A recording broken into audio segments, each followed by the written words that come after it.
I'm, as just been said, I'm Minister with responsibility for housing and planning in the Department of Environment, Community and Local Government here in Ireland. And I'm absolutely convinced of the importance and the benefit of national spatial planning. But we are at a relatively early stage in national spatial planning in Ireland. And I just want to briefly explain where we are currently, where we've come from, and I hope to give some indication of where we plan to go. But I know that Niall Cusson, who's here from the department, will be speaking to you tomorrow, I think. So he'll go into perhaps greater detail with regard to the Irish situation. Planning in Ireland was only put on a legislative footing in the early 1960s, with a significant revision and consolidation of the legislation in the year 2000, which also enshrined the principle of proper planning and sustainable development. In parallel with this legislative consolidation, Ireland witnessed the emergence of new strategic planning approaches, also informed by the European dimension, and our discussions here will be very much informed by the European dimension. And that culminated in the publication of our first National Spatial Strategy in the year 2002. The National Spatial Strategy is a 20-year strategic planning framework designed to achieve a better balance of social, economic and physical development and population growth between the regions in Ireland. It provides the spatial vision and principles for statutory regional planning guidelines across 8 regions and for development plans at local level. In adopting this strategic planning framework, Ireland was broadening its scope from a narrow focus on land use regulation and associated economic development objectives to embrace concerns of sustainable development and balanced regional development in a strategic manner. Ireland had recognised that spatial planning has a key role in providing a long-term framework for development and coordinating policies across sectors. We had seen the need to provide a vision and a common direction for policies and programmes, including priorities, so that there is a synergy of effort by the differing departments and spheres of government and coordination of sectoral policies. It was also to play a strengthening role in the promotion of economic growth and investment, while guiding the policies for protecting the environment and promoting more efficient use of resources, which links in with the principle of proper planning and sustainable development, indeed evidence-based planning. The 2002 National Spatial Strategy is at the pinnacle of a strategic planning hierarchy, and spatial planning is delivered through the hierarchical structure, the national plan, the regional plans and local implementation. Regional planning guidelines, first adopted in 2004 and updated in 2010, further elaborate on and implement the National Spatial Strategy across the 8 regions of the country. These guidelines provide for coherence and consistency between the national and regional planning frameworks, translating the National Spatial Strategy at the regional and local level. The delivery of the regional planning guidelines is underpinned by development plans and local area plans adopted by elected members at the local level, which further translate the National Spatial Strategy objectives into concrete actions in the 9 gateways and 9 hub towns, including wider urban and rural catchment areas, for the promotion of development which is economically, socially and environmentally sustainable. It appeared on the surface that close alignment had been achieved between successive national investment development planning and the principles and objectives of the National Spatial Strategy, and that the strategy was being set at the heart of investment decisions by government departments and agencies. For example, linking the National Spatial Strategy with government policies such as transport should have enabled residential and commercial developments to be concentrated as close as possible to existing and future transport systems. That was the theory. But, ladies and gentlemen, I don't want to leave you under the illusion that implementation of national strategic spatial planning has been a complete success in Ireland, and I think you're probably aware of that. It hasn't been like a deus ex machina that was instantly accepted by all and facilitating coherent policy making and integrated forward planning in its wake. Unfortunately, that did not happen. In many ways, forward planning became one of the prime victims of the boom years. In terms of residential construction, we built like we'd never built before, we bought like we'd never bought before, and we planned for future growth like as if there was never any such thing as a housing bubble. And I think people listening to me here are very much aware of the cyclical nature of these things. and the fact that you simply cannot go out and build and plan and consistently expect that the boom is going to go on forever, because it doesn't, and it didn't. The status of forward planning at a national level was not helped, in my view, when the government of the day produced its plan for decentralisation in 2003, only a year after the publication of the National Spatial Strategy. Logic, good sense and proper planning would all suggest that the plan to move 10,000 public servants from Dublin to a number of locations around the country should follow the strategic course charted in the National Spatial Strategy. Locations for new offices should have been selected on the basis of the hubs and gateways that had been identified in the strategy. Instead, we got pork barrel politics of the worst kind. Decentralisation ignored the National Spatial Strategy. The decentralisation process itself largely failed, but in my view, it did significant damage to the entire concept of forward planning in Ireland.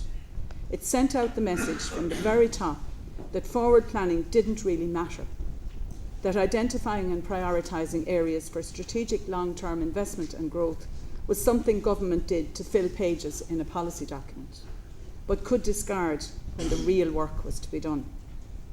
Some local authorities and elected representatives picked up on this. If the government could ignore its own plan, why couldn't they start to undermine the essential coherence between the national, regional and local plan levels? Why shouldn't counties zone enough residential land in their 6-year development plan for more than half a century's growth? Why should they confine their development aspirations to the locations earmarked for investment in public transport via the evident alignment between the National Spatial Strategy and the Transport 21 investment strategy? It is fair to acknowledge that we have achieved some notable successes in spatial planning in Ireland through, for example, regeneration in parts of some of our key cities and towns, and that was a very important development and is very successful and is continuing, in developing new models of integrated urban development and infrastructure delivery in strategic development zones. So there have been a number of successes, but the results and legacies of a lack of follow-through in the implementation of our planning hierarchy have also been well documented. Massive overzoning and unfinished housing estates in some parts of our country being notable examples. In short, our strategic planning system did not counterbalance pressure from developers, encouraged by extremely pro-cyclical policies employed by the then government, with the emergence of a developer-led as opposed to a plan-led system. So that is the legacy of our relatively recent past. In 2010, after the tide had long gone out and the mood had very much changed, a comprehensive review of implementation of the National Spatial Strategy culminated in the publication of the National Spatial Strategy Update and Outlook Report, which reaffirms the importance of implementing long-term planning frameworks such as the National Spatial Strategy. It identifies new priorities and objectives to deliver more consistent implementation at all levels, taking account of experience since 2002 and the new environmental, budgetary and economic challenges that Ireland faces. And just to go through some of the actions that were identified in that 2010 report. It identified better alignment and prioritisation of sectoral infrastructural investment, improved governance at national, regional and local levels, and the promotion of more sustainable patterns of development, both in rural and urban contexts, through more effective evidence-based planning policies, with the aim of maximising the role of the National Spatial Strategy implementation in supporting overall economic recovery. And in addition, the updated regional planning guidelines in 2010, taken together with the new legislative provisions in the Planning and Development Amendment Act of 2010, to include evidence-based core strategies in development plans, are better integrating planning with infrastructure provision and service requirement, such as public transport, schools, community and amenity services, and so on. Core strategies set a strategic, phased approach to zoning, which will facilitate infrastructure provision, showing the location, quantum and phasing of proposed development. The 2010 Act has strengthened regional coordination and the alignment of planning policies from national to local level, aimed at further delivering more coordinated, coherent and sustainable planning outcomes.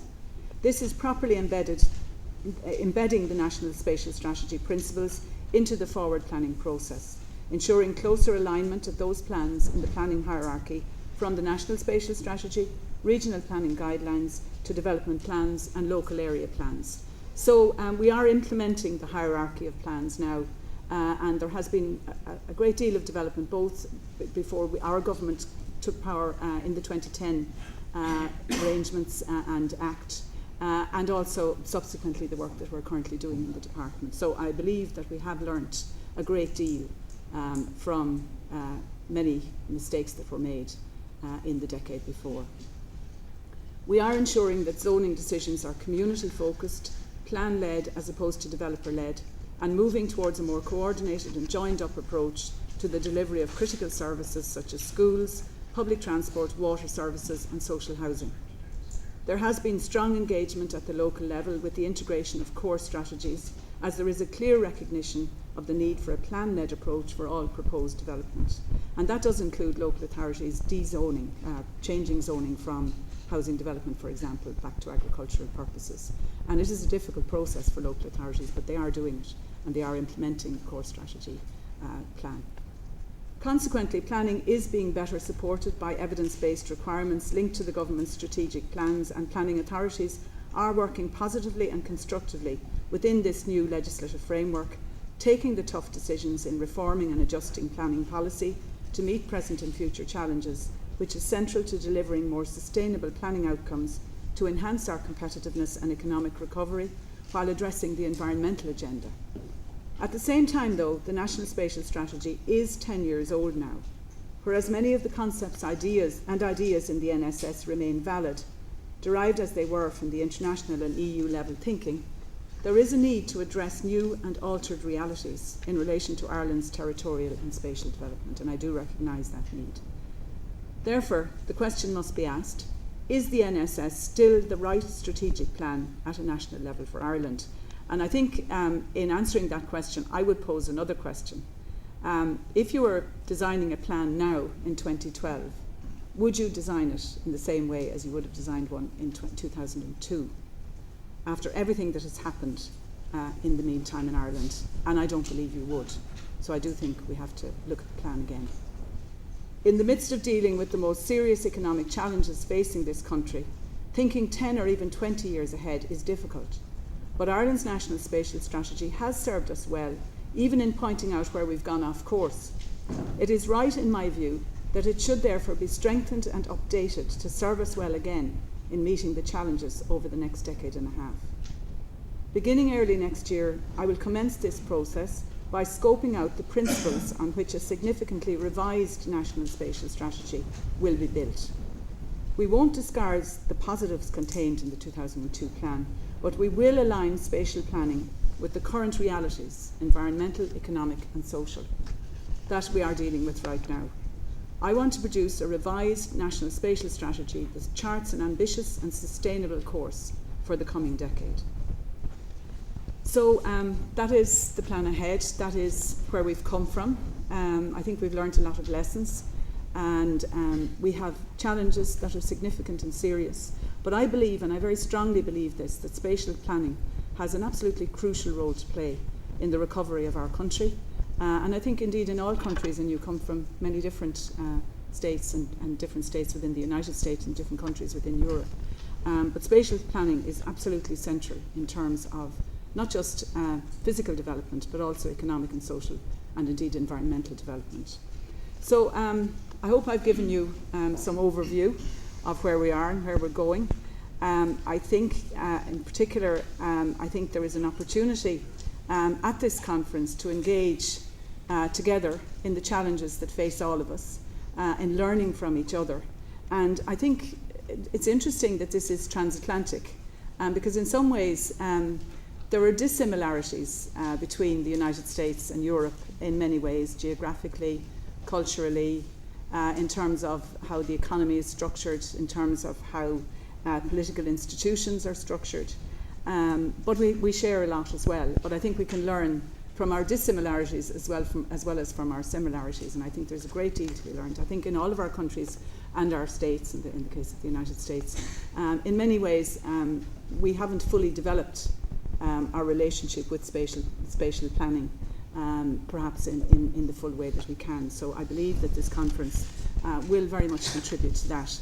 And I would like to thank all of you who have travelled in particular, and I hope you will get an opportunity to see our international gateway in terms of spatial planning, which is Dublin, and that you and us, and indeed all of us, will learn from this conference. And again, I would like to thank our two co-hosts and the Lincoln Institute, which has helped to provide the funding.